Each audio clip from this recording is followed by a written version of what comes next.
This is a story from a book called Spiritual Literacy, and it's written by a woman named Sue Bender. My son David sends a card almost every week to his grandmother, aged 89. I don't know how this ritual got started, but I do know he spends a lot of time looking for just the right card, one he thinks will please her. This practice has been going on for more than 3 years, and he says it's a challenge to keep finding special new cards.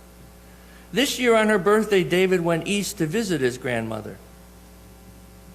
I never understood how much getting a card means to Grandma, he told us when he returned. She looks forward to checking the mail. I could really see how happy she was when she got a few birthday cards.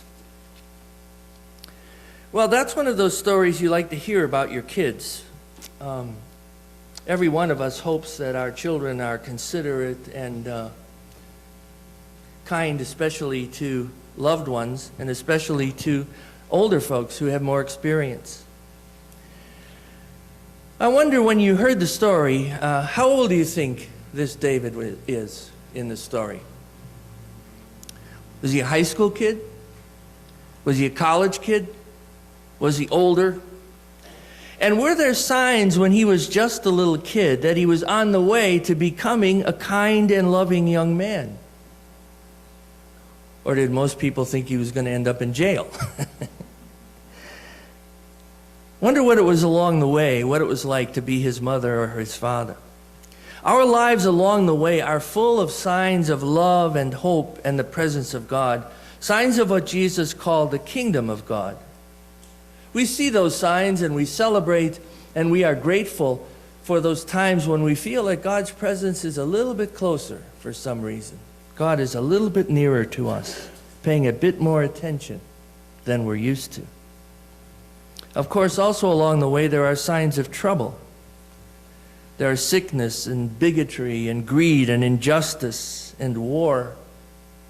War even among our families. It's all there. And some stuff we wish we could ignore. We wish we could forget about it or leave it behind or not think about it or not hear about it even. But the truth is that it's all part of life. And therefore, it's all part of you and me. And if we ignore all these other aspects of life, the so-called negative aspects or the difficult aspects or the aspects of life that revolve around suffering, if we ignore those, we lose part of our own story. We lose part of our own humanity. And we lose, certainly, a clear understanding of how God works, how Jesus teaches and inspires faith, and how it is that God sees us through the times of trouble and pain. Today's gospel presents such a picture of that. They were passing through Galilee with Jesus. They were on their way, so to speak, trying to learn about God and what life is like spent with God. And once Jesus said he was the way, you remember that? The story of Lazarus dying, and he comes to the sisters, talks to Thomas, the disciple, in another section. I am the way, he said. So the way is an important thing. On our way means a great deal to us. And on this day, he told his friends that he was on the way to pain and suffering, and then he would rise. But the pain and suffering was really what was more emphasized than what he was telling them. And then after he tells them that, we are told that the disciples were silent about what he had just said because they were afraid to ask what he meant. I always find this very interesting to me because it's at that moment when the disciples are afraid that I most identify with them. Afraid to ask what he meant, afraid to wonder what was going on with him and to talk to him about it and communicate with him about it and tell Jesus how they feel about this. Why? Why were they afraid? This kind of fear, I think, is really a disease which strikes us in adulthood. It's a fear of questioning. Because if we get an answer that we don't like, we may lose something, and we're afraid of that. We may lose an understanding or lose a possibility that we were kind of holding on to once we hear the truth, once we ask the question. And let's face it, we fear bad news. Someone told me this week they have a relative who doesn't answer the phone. My father always said, uh-oh, when the phone rang, so you know what he was thinking. But here's someone who doesn't ever answer the phone. So if the publisher's sweepstakes calls up with $1 million, he's lost because he won't answer the phone. It's probably sometime in his life he got some very bad news in phone calls, and it scares him. He's afraid.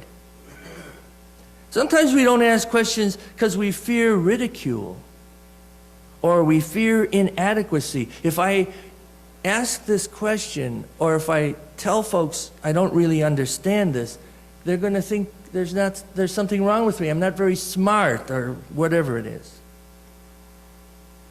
They needed to ask the question. Because I'm sure that in their hearts what they felt of Jesus talking about his own suffering, they felt it was so unjust, it must be impossible. Jesus, the healer, the kind one, the one who shows people the way to God, the innocent one, certainly of any serious misdeeds, loving, healing, accepting, and just. And he tells us his way ends in suffering. It is, in fact, full of suffering. We are all too aware of innocent suffering in our world. We feel the suffering, for instance, of a child who is close to us, close by, who is suffering.